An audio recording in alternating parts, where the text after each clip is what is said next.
независимостта, викар Балкан Геройски! ПЗВ!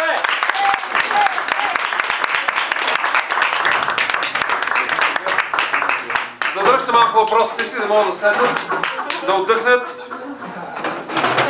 Знам, че имате много въпроси. Все пак пестете времето и нервите на нашите избраници, защото денят за тях беше много тежък. Чаша вода, чаша. Вижте сега, борбата беше безмилостно жестока, но благодарение на правилната стратегия ние успяхме да вземем властта. без никаква реклама. Без никакви подкрепи чужди намеси. Точно така. Сега сме на балотаж. Другата седмица ще вземем наистина президентската власт. И тогава те ще ни оправят. Всички. Това е положението, ние ще се дадем. Сега, искам малко да поговорим, защото ние сме сигурни в това, което следва. Сигурни сме в вашата подкрепа, в подкрепа на цялата страна, в подкрепа на нашата партийна група, партия на зависимите. ПЗВ!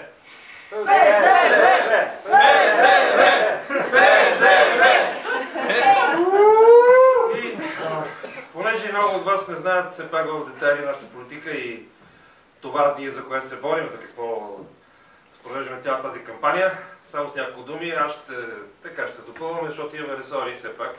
Един човек не може да отговаря за всичко. Затова сме двама.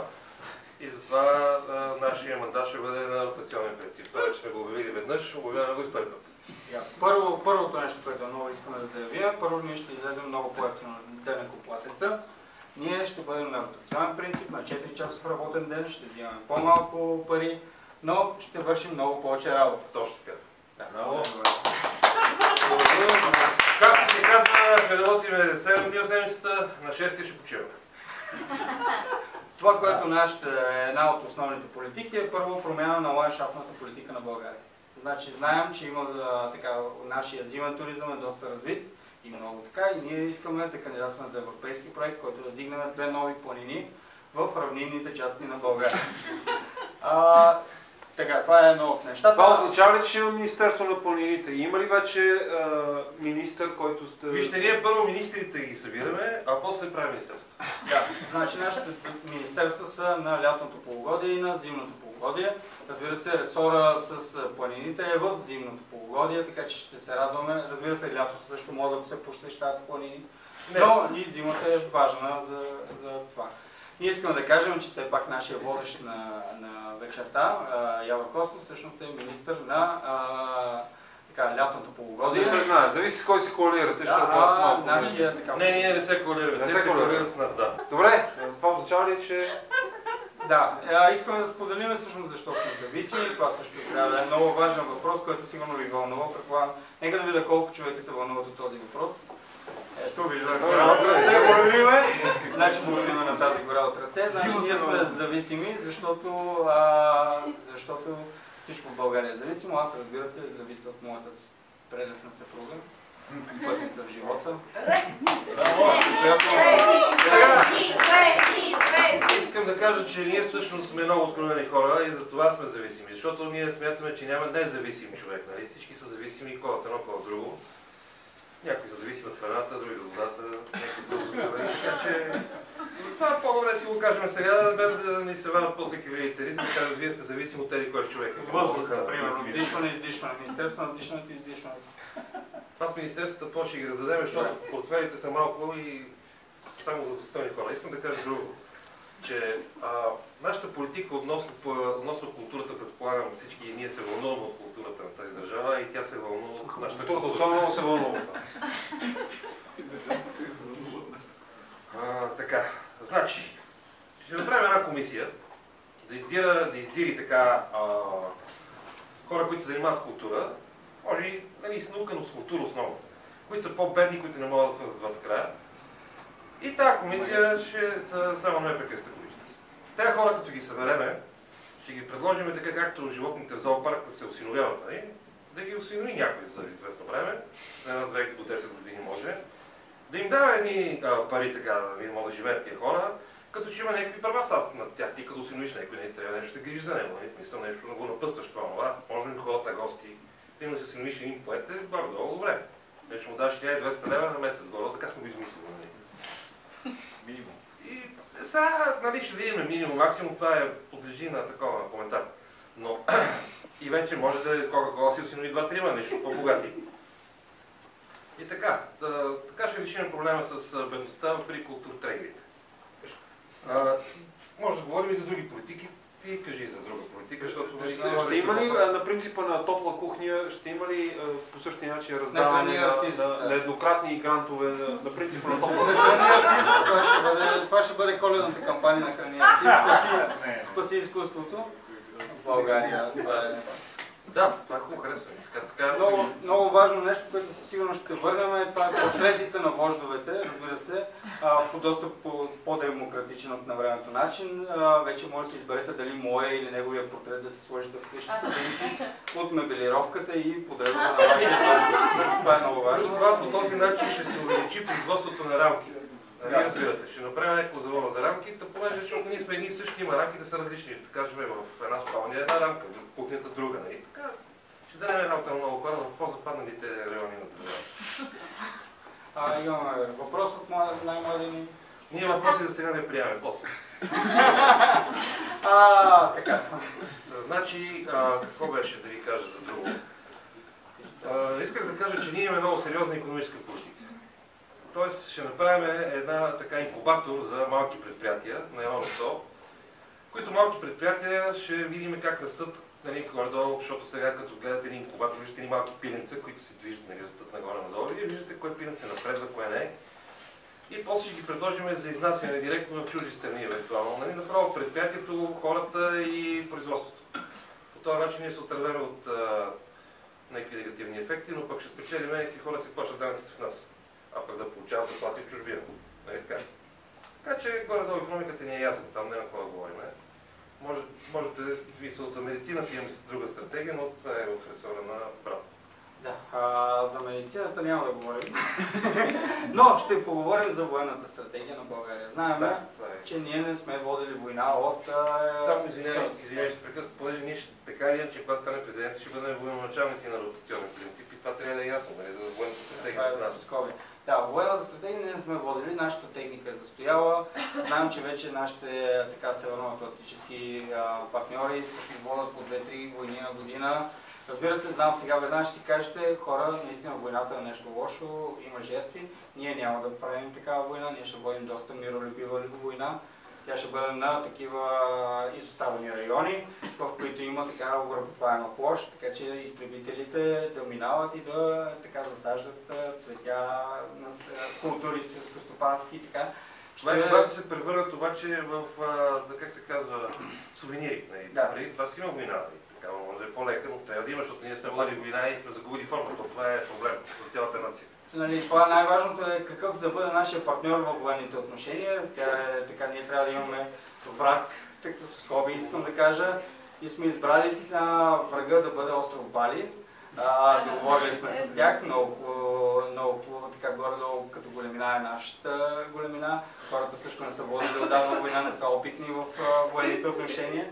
Ние ще може да обсъдиме, като те ще разрушават стари фабрики, ще засаждат семена, ще напръскат, после когато си излизат изтребителите в чужбина, така, ще напръскат земите, но ние в замяна на това, бавно, с нашите 3 изтребителя, ще може да минаваме бавно по остров Бали, така че всички да виждат туристите да се снимат с изтребителите, а после победоносно да влезем в битка с балийските лоши хотелиери, които ние като влезем в битката... Исках да кажа, че това е така... Само да довърша, извиня, благодаря ти, брат ми. Господин президент. Всъщност да довърша, че така ние ще помогнем на балийския бизнес и на балийските отношения и може да водим 2-3 пъти тази война, като сега там отзад може да се запишете в списък за военнопленници на остров Бали. Получавате балийски паспорт и постоянна виза. Единственото, което трябва да изпълнявате е 2-3 пъти годишно, така да излизате, когато се сменят туристите, да излизате героически от водата, нападайки остров Бали и те да ви побеждават. Това е една от политиките ни. Мисля, че ще успеем да се справим с това. Това е така наречената нов термин на въвеждане в военната индустрия и промишленост. Освен това, военното дело, това се казва така наречената договорена война. Да. Какво е мнението за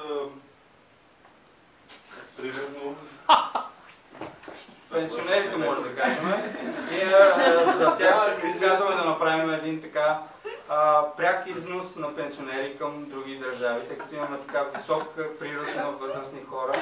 Някъде не достигат, нали? Да. Смисъл в Германия, например, има повече раждаемост. Те имат нужда от наши пенсионери, които да отидат да живеят на 2000 евро за пенсия, да бъдат просто пенсионери там и да гледат, да се чувстват полезни. Въпрос от публиката, след като нашия бивш, все още настоящ премиер обясни, че нашите пенсионери са лош материал, как смятате да оправите имиджа на българския пенсионер? Те ще се докажат в конкуренцията. Те ще бъдат в пряка конкуренция с немския пенсионер. Тогава един български пенсионер ще покаже всичките си умения, ще може да докаже, че може да плете чорапи, може да прави гозди вкусни и да играе туршия. Да, точно така. И малките германчета ще усетят истинската топлина на българския пенсионер. Българският пенсионер. Точно така. Да, още един въпрос от Лъчезара. Може ли си да дам въпрос? Не, няма да може. Не, задай го, да. А какво ще направите за замърсяването на България? Това е въпрос, който е много интересен. Замърсяването на България, това е хубав въпрос. Значи ние можем да направим едни такива електроцентрали, които хем да въртат, да духат въздуха, хем нали, да произвеждат ток. В смисъл такъв, не те въздуха да ги духа, а те да духат въздуха. Да, вече замърсяването се реши много бързо. Имам предвид за туристите, които не много посечените гори и правилно на писти без да има лесове. Точно така. Значи, затова построяваме две нови планини с абсолютно изкуствени горчета, с нито едно истинско дърво, което да бъде изсечено. Там ще има писти, в които вече може да се пускате, а старите наши вече отново ще се залесат. Ще имаме хубави паркове като Пирин, Рила. Да, няма да може да това е едно от нещата, които искаме да направим. Въпрос Да, един въпрос. Дали имате така план да замените старите ми 29 с примерно F-16 или нещо труда и дали бихте или някакви от по-новите модели, 15 или 29, за туристическа цел, в смисъл някой, който не е учил за пилот, може да се вози в такива самолети. Да може да се вози да скача като пилотите, които ще скачат на остров Бали. Това е само за доброволците, които са се записали за остров Бали. Само те ще му успеят. Те се записват на списък при моята съпруга. Да, там има и квота. Без церемония да ви кажа, че... Има и квота там, вие ще видите, има условия за кандидатстване, има тестове, има изпити, така че не може да оцелете в тази война, която е поговорена. Разбира се, абсолютно. Ако оцелете, застрояването на големи площи по крайбрежието. И че това крайбрежие вече се превърна в някакъв. Да. Именно за това сме решили всъщност да създадем второ крайбрежие, тъй като това не е достатъчно. Какво бихте направили за това, че... Само момент отговоря на първи въпрос, господине, само извиняйте. Значи правим второ крайбрежие. Той може да е само синдикалист, който да е провокатор. Това ще видим после. Мисъл, правим второ крайбрежие, което си е чисто крайбрежие. Там не се застроява нищо, може би изкуствено, обаче нека да си имаме правилно изкуствено крайбрежие. Враца, Монтана, т.е. този район ще бъде много добре, там ще построим, има достатъчно място, много площи, които сме решили да ги направим. И там ще бъде, това море ще бъде с една безкрайна кръгова ивица, защото като бегаш кръг, и то затворено, няма как. Сега не беше ли в равнината планина, па сега море? До планините. Така не смятате ли, че по този начин ще промени промените изцяло климата на България, защото ще спрете... Това е ландшафтна политика, госпожо. Вие какво искате?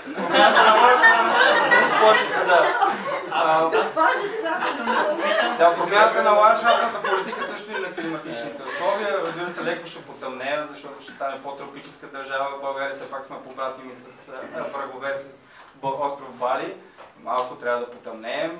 Зависи и сега, ако вкараме ние сега ще имаме пряк износ на пенсионери към Германия, естествено ще вкараме шведки в България, за да може да подобрим. Сега искам да кажа само повече руси жени и повече епидермално обременени, така ли? Моля? Промяната в климата. Епидермално обременени ще станем. Не, ние няма да сме обременени от нищо. Може да сме епидермално, както го казахте, но ние обременени. Променени може. Сега искам да кажа друго, че понеже нашата президентска институция е много мила и ние все пак държиме да се развива в една дадена насока, ще трябва да направим, примерно, президент Алто, където да имаме всички президентски кампании, в България, пък и само и в чужбина, да си плащат своя данък за страната, там авторски права, защото все пак трябва да си живее нещо. Това е отделен тема. За какво? Ние не сме говорили за доста неща според мен. Искам да попитам, колко от вас се интересуват, ако загубим изборите, какво ще стане с нас? Гора от ръце! Благодарим за въпроса. Къде се определяте? Ляво, дясно или в центъра? Как в спектъра, политическия спектър, къде се намества? Ние сме в ляво, дясно и в центъра. Едновременно. Виждате синият цвят, който е така особен, а червения също така имаме от всичките, но най-важният е белият чорап, който е символ на чистото начало, на новите, искам да кажа, на новите отношения, на белия вишнев цвят, на дюлата, въобще на всичко. Така, България ще започне с нас, нов живот и ново начало. Момент само да кажа, извинете, за камерата по-небрежно. Благодаря. Така, искам да кажа, всъщност има един много наболял въпрос. Просто въпросът, който не е разрешен още, но ние ще го разрешим този въпрос. Това въпрос е за корупцията. Тази корупция ни продължи ушите. Ситуацията е следната. Ние тази корупция правим легална. Даваме ни минимални ставки, нали, смисъл за хора от различни етажи на властта, са различни парите, разбира се. Има слухове за бонове, корупционни бонове, ще ги въведете ли? Да, ще ги въведем тия корупционни бонове, плюс това ще ми вземе 22% ДДС, да е ясно, че всичко това е на светло. Има определен корупционен формуляр, който всеки корумпиран може да си го попълни, по-късно да бъде отчетен в... А корупционният бюджет, отделно от бюджета ли ще бъде или ще бъде към бюджета? Той ще бъде абсолютно видим. Имаме електронен портал, който ще може да наблюдате кой е най-корумпирания в България, нали, в кое звено, дали здравното, така. Всичко и вече накрая печели. Добре, това означава ли, че вие ще направо може да откриете Министерство на корупцията? В смисъл? Може, ако много се засили, много да идват приходи и така, тази процес... Има нужда от администрация. Сега трябва да се управлява. Това е нормално. Те ще си подават данъчна декларация, нали? Как няма да се подава това, пък просто няма как да го... Значи ние, както договора за един ден, нали, трудов договор за един ден, сега ще въведем корупционен за 10 минути, защото може и по-кратки, защото сме виждали и по-кратки. Нали, действия в тази посока, не говорим това так, просто няма как. Нещата се случват по-бързо, по-лесно и по-бързо. Взимайки предвид, че сте разпределени така по целият светови спектър, какво смятате да правите за сивата икономика? Някакво оцветяване? Имаме, ще направим още по-сиво. Защо? Сега ще ви обясня. Значи сивата икономика просто ще направим всички сектори в сива икономика. Просто да няма друга икономика, ще стане само сива икономика. И в един даден момент хората, като ги видиш, то ще има индикатор за сива икономика. Колко по-сива икономика, толкова по-пари ще вземем от тях, нали, смисъл. Това е. Около 50 нюанса. И 50 нюанса, сигурно може и 100, зависи. Силното е много да ви кажа. Аз съм в служби. Имаме въпрос от Вестник Труд. Кажете. Какво ще правите за най-бедните градежи на България и сиропиталищата? Сиропиталищата или най-бедните? Чакай сега, ние за това...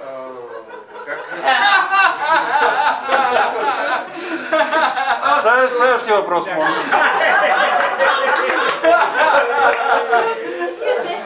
Сега, вижте какво. Шегата на страна. Едно правителство преди нас, ръководено, нали, ръководещо се и така нататък, в един от първите си мандати успя за един месец успя, като сложи касови апарати тук, там, това, да изкара едни светли пари от тъмните сектори, да ги легализира. Това бяха към 1 милиард за един месец. По наши сметки, трънски, за 25 години преход са горе-долу 12 милиарда на година, значи към 250-60 милиарда струва държавата горе-долу в момента. И ние сме решили просто така, за да сме спокойни всички, че няма да бъркаме някъде, тази държава да предложим някой да вземе под аренда за 10 години. Горе-долу цената е към 400 милиарда, като се разпредели на всеки на глава от населението, това са към 60 хиляди евро на човек, дете, възрастен, няма значение. Това е годишен приход. Не е годишен, това е пакет направо. Се дава да си правят каквото искат хората, няма да се бъркаме сега. Точно така, това е някъде около 1200 евро на месец, което със сигурност е повече от вашите заплати, сигурен съм в това. Така че мисля, че единственото, което трябва да, зависимост от това, което ни наеме, имам пред фрилансите, трябва леко да научим някакви фрилански обичаи, думички, които да ги използваме. Да, на здраве, със сигурност е важно. И по този начин, как да кажа, някакси минаваме към друга администрация, най-малко. Най-малкото и по-късно ние си се възвръщаме, естествено, пак в нашите си. Като се къса, пак може да ни наемат на някой друг. Така че, ако ни нямат китайци, може с китайски да се оправим. Така, табелите може да се има ротация. Има, да, ротация. И те ще имат надаването, след това ще бъдат 500 милиарда. На Тръмп може ли да... Ние с Тръмп имаме друг разговор, ще ви обясним, понеже изнасяме и съвети президентски, трябва да се чуем с него по телефона и ще видим как ще стане нещата. Смисъл, нещо за СЕТА ще кажете ли? За кое? За СЕТА и това споразумение между Канада и Европейския съюз. Тогава отпада, ние като ни нямат тук за 500 милиарда ми да. Тогава това СЕТА и какво чудо? Това няма смисъл. Ще ги бием и канадци. Ма не какво да ги бием, те да ни наймат, да дадат парите, ние да знаем как ще станат нещата. Кажете сега вашия въпрос пак. Отново вашия въпрос. Тъй като България ще бъде наемана, няма ли стане като продажа страна и ще загуби своята културна стойност? Това зависи от нас всички, всички зависи това. Ако ние не се продаваме, значи не сме продажна страна. Плюс това ние тайно ще танцуваме хоро. Ще пеем.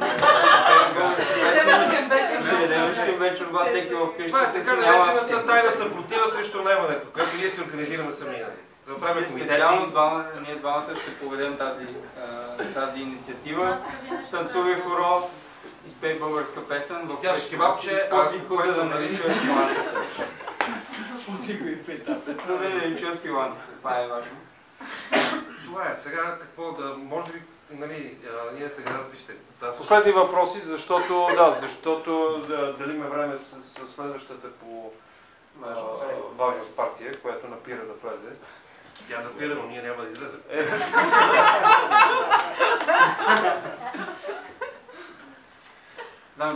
Знам, че сега виждате доста други президенти, но къде сте виждали толкова красиви? И достойни сме, да кажа. И млади. А вие споменахте електронна платформа. Ще направите и в рамките на един мандат, два? Електронна платформа, какво имате предвид точно? Вие споменахте. Корупционната Ма то трябва да е видимо корупционното, да се знае колко взимат едни, колко взимат други и колко отиват към държавата, т.е. колко взимаме ние. Тоест колко време ще отделите да се случи реално електронната платформа? Тя е вече готова отдавна. Ние сме наели един човек, който да се грижи само за това и той ще се грижи само за това. Ще поддържа огъня, ще държи... Платформер. Той ще бъде нает, ще бъде платен. И той е от средите на така наречените хора, които са дизвърнати в тази област. Хакери. Всеки ще може да го наблюдава. Той ще бъде сложен в прозрачна, в прозрачна кутия, така че той да може да бъде видян, да не обърка нещо в корупционните сделки в България. Още един въпрос има. Да, кажете. Вие много задавате въпроси, но ще харесва. Някой ви учи. Добре. Забравих си. Не е лесно, когато говорите Особено са развълнувани част от вашия електорат от темата за осиновяването на хората на изкуството. Да. Нуждата наистина е голяма, но какво смятате да правите с широкомащабните форми на изкуството? Значи стотека багайди, също така архитектурата, какво правим с нея? Как ще се случва осиновяването там? Вижте сега, значи ние архитектурата си архитектура. Нали? Тя се А, прави така от бага архитекти. От архитекти. Ние архитекта може да ги осиновим в архитектурата. Тя вече е направила, само да я бутнем и нещо друго. Дека бага един, че се осинови от стол Кападонова. А монументалната живописна скулптура с тях? И колко да е монументална тази живопис?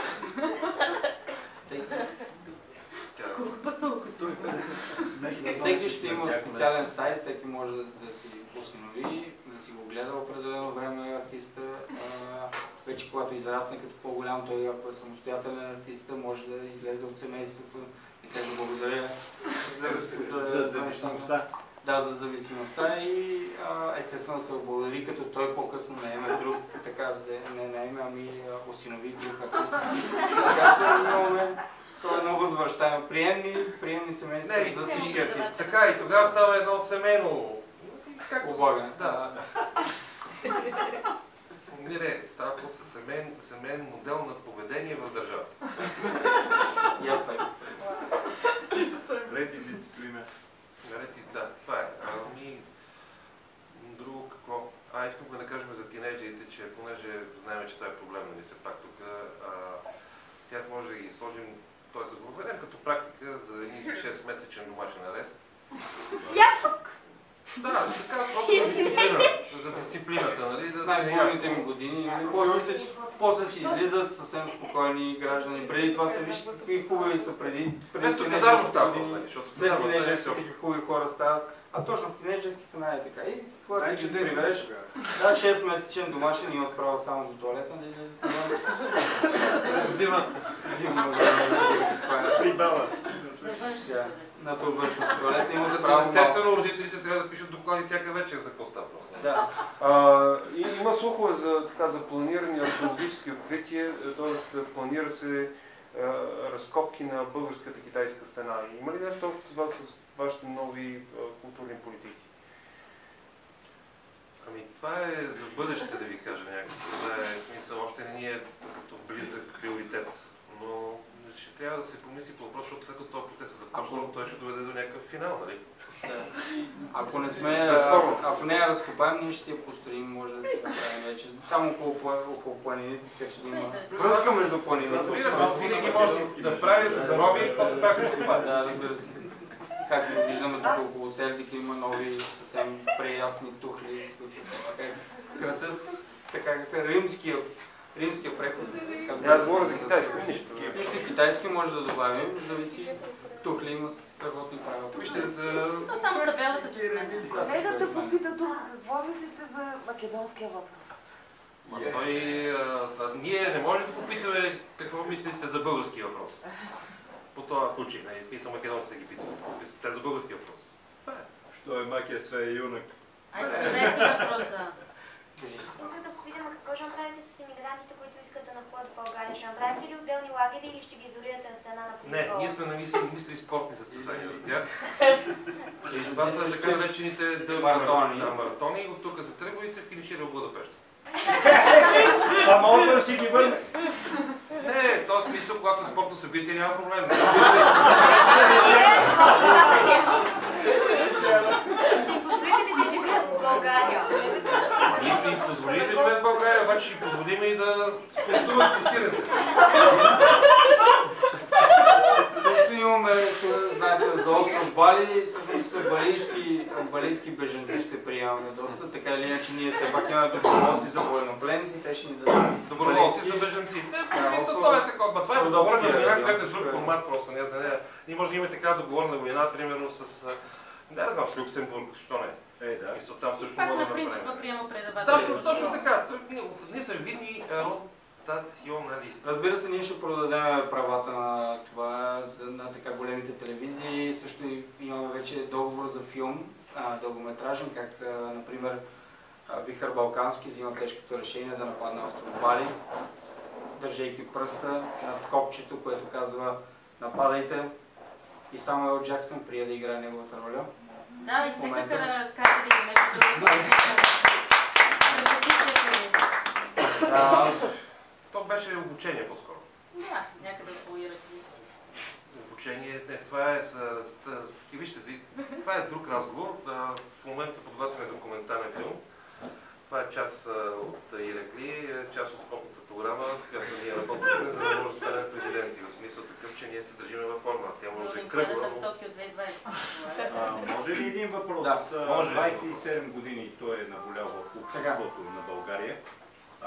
Моля си си телефоните, ако обичате. Да. Ние тук не можем да С приемем досиетата какво ще направите? На 10 ще стана 27 години. Значи ще напишем още толкова досиета. Всеки има право да седне да си напише досие, да си го предаде в Държавна сигурност, и ще отворим отново Държавна сигурност. И да си го прочете. И да си го прочете. Да, там си го пише, там си Виждате, знаете, видяхте, тази вечер видяхте как може да се чете един текст ясно, гласно, с хубава дикция. Ще досието. По-късно, ако наистина е сполучливо досието му, пък да се програмира всяко нещо, нали, зависи от хората, техните желания. Понеже ние сме на максимумата, че веднъж президент за винаги, ще продължиме, ще изнасяме президентски умени институции. Workshop и мастер-клас също имаме, в случай, че не е. Това е правено с други видове умения като революция, нали? Като всичко ще бъде президент автор регистрирано, така че никой да не може да ни открадне нашите умения и... Не безнаказано, искам да кажа. За домашния арест, тези, които са по домашен арест, ще получават ли някакви пари, за да се компенсира губеното Не, им банани, обучение? само банани. А липсата на обучение, как ще се отрази на тези хора след определените 6 месеца, ако родителите им отказват да влязат? Съгласна да участвате в експеримента, ще ви разберете. Няма да бъде участие. Доброволно може да се запише. Можеш да доброволно да. Няма проблем. Ние се радваме, че така сте видни презевари, че Сега, ни харесвате цяла вечер. Да, разбира се, понеже сме към края на нашата пресконференция, чака нещо много работа. От утре сме на балотаж с Митю Пищова и няма начин трябва да говорим. Битката безмилостна. Той все пак носи името на оръжие, нали? Ние сме геройски, така се каже. Какво ще кажете за слуховете, че всъщност имате някаква връзка с небезизвестния от миналото Митю Бомбата? Опа.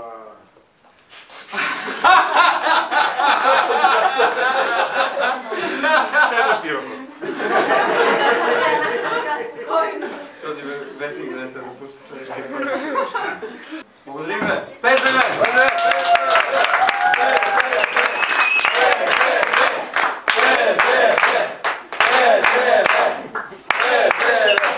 Дайте на балотажа, всеки от вас 0-0. Ще се видим на следващата пресконференция. Надявам се да заповядате в една друга сграда, на една други покривки с едни души. С повече трапеза, ние ще видите. Благодарим ви!